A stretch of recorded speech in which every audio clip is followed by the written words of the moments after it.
Hello everyone, welcome back. I'm super excited today to share my journey in flipping this property in Fayetteville, Arkansas. I call this the Comfort Project. I will share the reasons why I decided that this would be a good project, the planning process, the actual remodel work, and issues I encountered, the final numbers for the project timeline cost, net profits, and of course, the lessons learned. So let's get right into it. The first reason I decided to move forward with this project is because of the potential profit, also multiple exit strategy, which gives me ample room for mistakes. Reason number two is because it's a 3-bedroom, 2-bath with the potential to convert it into a 4-bedroom, 2-bath, which is more desirable in the area. Number three is because it's a 2-car garage and it has a long driveway where you can fit an additional 4 cars that can be parked out there. Number four, because it is easy access to the highway. It's within 1-minute drive and you're right onto the ramps into the highway. Number five is also because I didn't have to replace a lot of the sheetrocks in the house.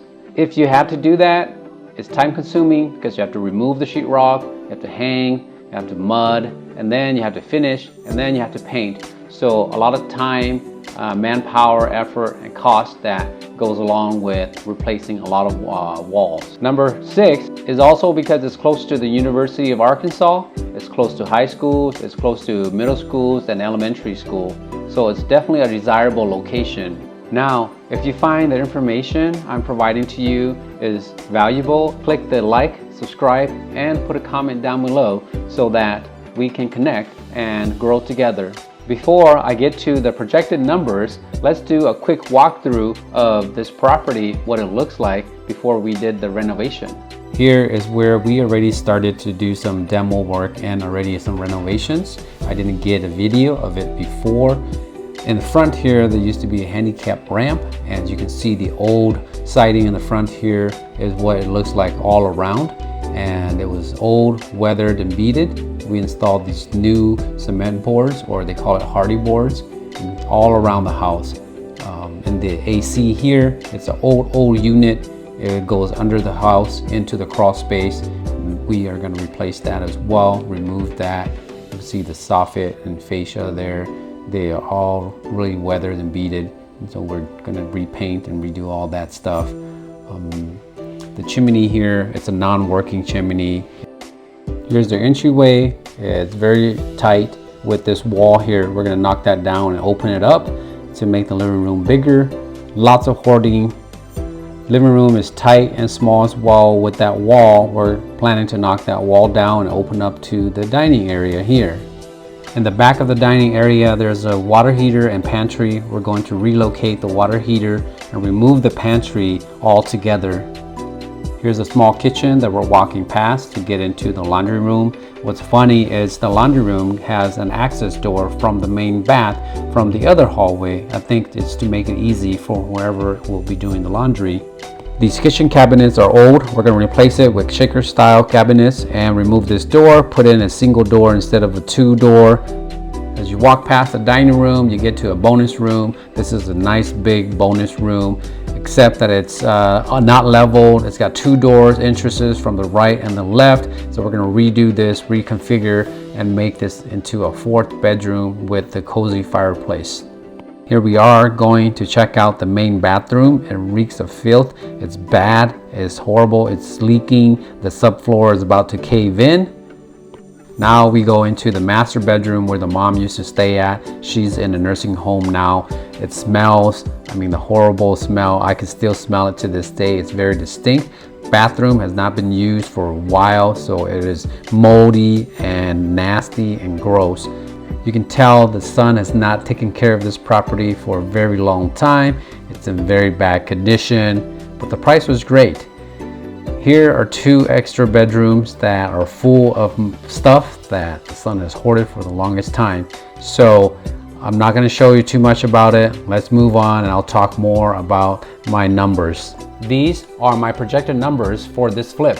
Purchase price of $127K. Comps in the area were about $290,000 to $315,000. The ARV is $290K on the low end. an estimated rehab cost of about $45,000, profit of $118,000 minus commissions, closing costs, holding cost. So our net is roughly about $90K. This seemed like a slam dunk deal to me. It was pretty straightforward, the profit was good, the margin was there, we have a lot of room for error. It could go no wrong. Boy, was I surprised. Let's do a quick walkthrough of the renovations afterwards and what it looks like now that it's completed. And then I can talk more about the issues I encountered and what my actual numbers look like after the property is sold. Here is the completed product.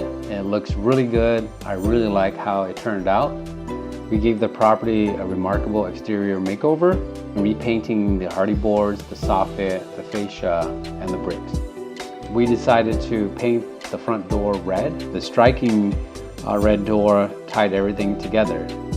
The two mistakes I made for the interior renovation is because, one, I entrusted all the work to one single contractor who would hire out or sub out all the work. The second mistake I made was not testing or checking up on the plumbing work, where there were a lot of issues when after we already closed all the walls and we had to reopen them up again. Generally, I don't hire a general contractor to sub out all the work for that project. I typically would hire out all the subs myself and manage them myself. But I wanted to try something new, something different, and hoped it would give me more time back and allow me to go out there and get more deals. But because of my decision, it cost me an extra $18,000 on this project. Why? With hiring the general contractor to oversee everything, I didn't pay as much attention. They just did all the work. They tore down everything. There was no rhyme or reason to how they were going to do the work. They just demoed everything. Essentially, I just paid $18,000 for them to demo everything, made a mess, didn't finish anything. When I fired them, I found out there was tons of work that still needed to be completed. When I brought in additional contractors to finish the rest of the house, the cost was way more because they charge a lot more. Nobody wanted to come in and fix somebody else's mess. So their fee was a lot higher. There was no way getting around that. I had to foot the bill for that. The issue with the plumbing is that we didn't check. I didn't double check to make sure that everything was nice and tight and no leaks anywhere before we closed off the wall. Despite these challenges, we persevered and successfully completed the project. The property was sold, and in the next segment, we'll delve into the financial aspects of this project, this flip. Here are the final numbers for the flip. We listed it for $290,000, and thank God it sold for $290,000 because the rate went up really high. It was like 8% at that time, but it still sold for asking. And then our all-in renovation cost was $71,385. Our holding cost, which was our interest for the $127,000, was $9,090 because it took us March until November to close on the property. Insurance for the property was $1,900. Our commission to the realtors were $13,000. Our closing cost was $2,942. The loan payoff was $110,000. And that netted us $60,500 for our net profit. That gave us a 300% return on our $20,000 that we put in. I know many of you are probably thinking, $60,000 net profit for 9 months of work? That's so little. And I do agree with you from that standpoint, it is little. But if you look at it from a ROI standpoint, we put in $20,000 and we're getting $60,000 back. That is 300% ROI. I don't know of anywhere else that you can find 300% ROI on your money. If we can scale up and do 10 flips a year, that's where the money is going to be made. Right now, we're just learning the skills, putting in the work, putting in our time, doing our due diligence, making sure that we are proficient, effective, very lean on how we operate our flipping business. I hope the content has been helpful and will be useful to you. Don't forget to like, subscribe, and comment down below on questions you may have or if you have suggestions on additional contents in another video that I should put together for all of you.